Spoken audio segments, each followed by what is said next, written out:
Representative Alfelito Pasco, Agusan del Sur 2nd District Representative Adolf Edward Plaza, Agusan del Sur Provincial Governors, Provincial Governor, and all the governors, Agusan del Sur, Agusan del Norte, Surigao del Sur and Norte, and Dinagat Island ang represented ngayon dito na makakatanggap na merong agrarian reform beneficiary.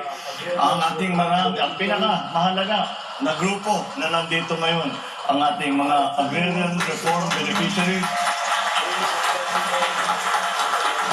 My fellow workers in government, ladies and gentlemen, magandang hapon po sa inyo lahat. Hindi ko na ipapakilala, nandito pa po ang ating mga cabinet secretary.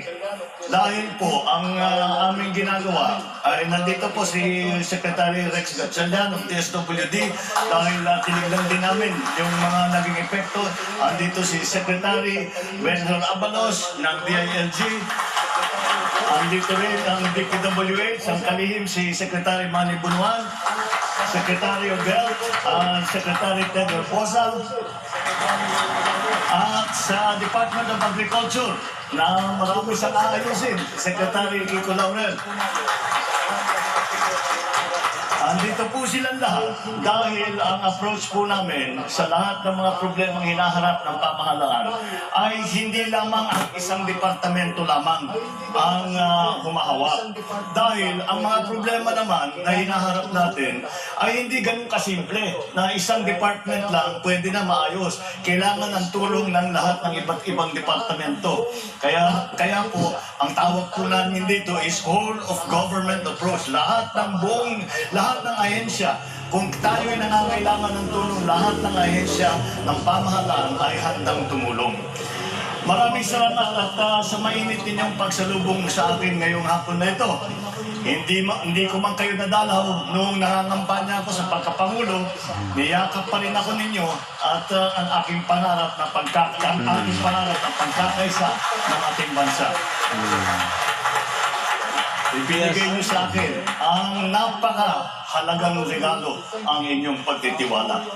I'm not here not only to thank you for your support in the last election, but also for your encouraging support for the programs under the banner of Bagong Pilipinas. Nandito po ako ngayon, hindi lang upang maggawad ng proyekto o magpasinayan ng mga bagong programa. Higit sa lahat, andirito ako ngayon upang magbigay ng aking matibay na garantiya na sa Bagong Pilipinas, ito ang ating puspusang gagawin. Develop Dinagat, Sulong Surigao, Abante, Agusan. Hindi lang po. Hindi lang po ng pamahalaan, ngunit pero para sa ating lahat. And I make that vow because as a region rich in resources, you do not only deserve it. Above all, it is the responsibility that we owe to our children, a deliverable to the next generation that we cannot fail.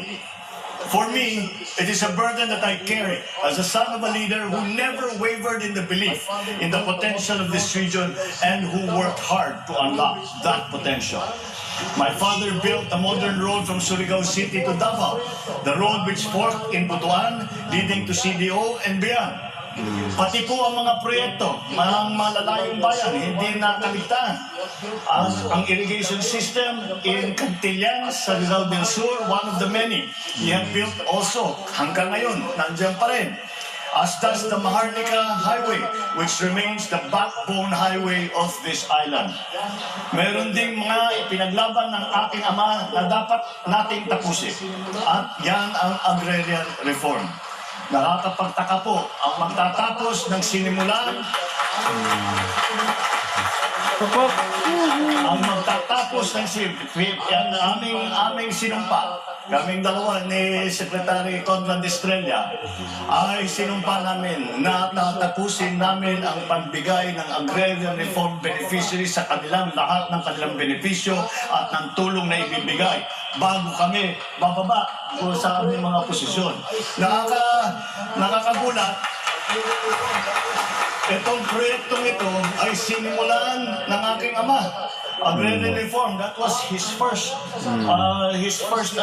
na pinirmahan ng batas, agrarian reform.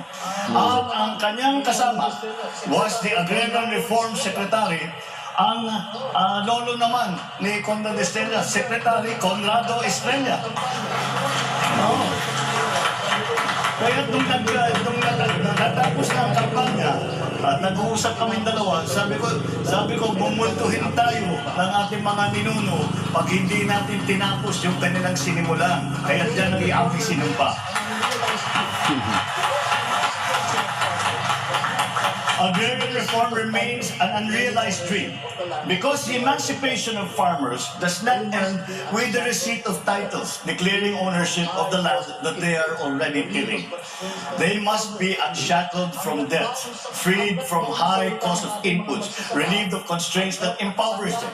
Hanggat baon sa utang ang ating mga magsasaka, hanggat nakasangla ang kanilang kinabukasan, hindi makakaahon ng buong bansa. That is why, on September 13, birthday ko, yun ang birthday gift ko sa sarili ko.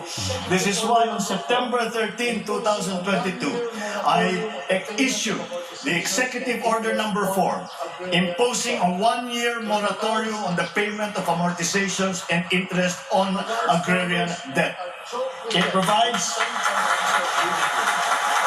It provides farmers that are choked with debt with some financial breathing room at a time when agriculture was